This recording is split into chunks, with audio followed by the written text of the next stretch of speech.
एह ताज से बढ़िया बिन राज के जमाना, एह ताज से बढ़िया। युधिष्ठिर महाराज के सर पर ताज बांध दिया गया। महाभारत की लड़ाई खत्म हो गई, जीत गए। और जब ताज इनके सिर पर बांधा गया, वो ताज रखा गया और गद्दी पर बैठे हैं और मन ही मन रो रहे हैं, तो कृष्ण भगवान इनसे पूछे कि अरे युधिष्ठिर जी, आप क्यों रो रहे हैं? तो युधिष्ठिर जी किस भाव में बता रहे हैं भगवान को, यह ताज से बढ़िया। वो सोच रहे हैं कि यार दोस्त मित्र संगी साथी गुरु आचार्य, इस लड़ाई में सभी लोग यही अपने ही मरे हैं। तो लग रहा है कि इन सबका पाप हमारे सर पर जो है इस ताज के साथ में रख दिया गया है। मैं इस पाप के बोझ से दब रहा हूं, बड़ा भारी लग रहा है। तो कह रहे हैं भगवान से,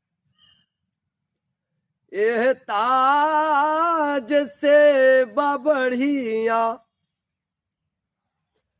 बिन राज के जमाना,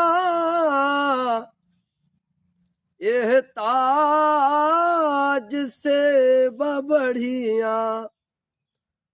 बोले केशव, इस ताज के संग में ऐसा लग रहा है कि ये जो लोग मरे हैं महाभारत की लड़ाई में, ये सबका पाप हमारे सिर पर रखा गया है।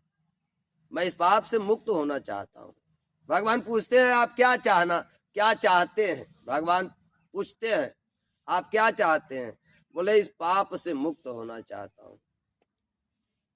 तो बोले ठीक है, पाप से मुक्त होना चाहते हैं तो एक यज्ञ करवाइए और उसमें सभी ब्राह्मण देवता को न्योता दे दीजिए। सब लोग आके खाएंगे और जाएंगे, आप पाप से मुक्त हो जाएंगे।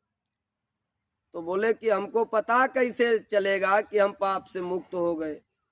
बोले इसका भी उपाय है। एक लंबा बांस कटवाइए और उसको गड़वाइए, उसके ऊपर एकदम ऊपर एक घंटा बंधवा दीजिए। जब बिना बजाए अपने आप ये घंटा 7 बार बजेगा तो समझ लीजिए कि आप पाप से मुक्त हो गए। बंधवाए, सबको न्योता दिए, सब लोग आए।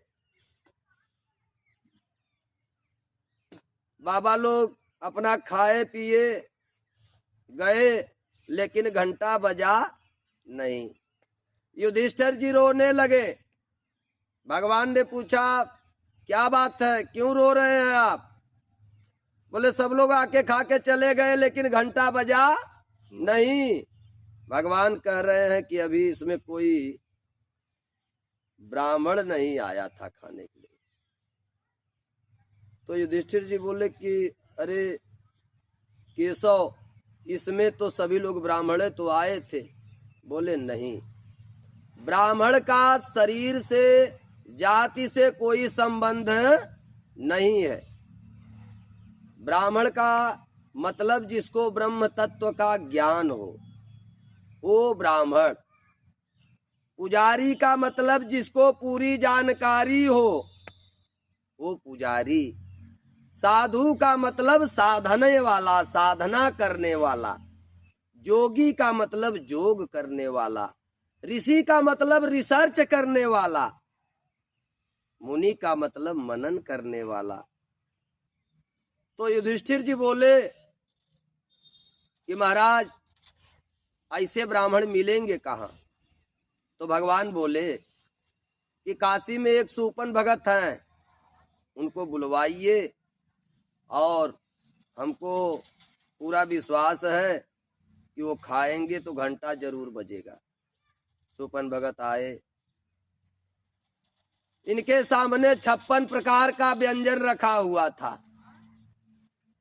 56 प्रकार का इनके सामने, और सब एक ही में मिला दिए, एक ही में मिलाकर और खाए हैं। द्रौपदी जी को थोड़ा शंका भी हुई। भगवान बोले महाराज आप भोजन कीजिए, और 7 कवर खाए हैं, 7 बार घंटा बजा है। उनको ब्रह्म तत्व का ज्ञान था। सुपन भगत जो थे काशी में, वो अगले जन्म के विश्वामित्र जी थे। आए हैं, खाए हैं, घंटा बजा है और ये पाप से मुक्त हो गए। बोलिए शंकर भगवान की जय।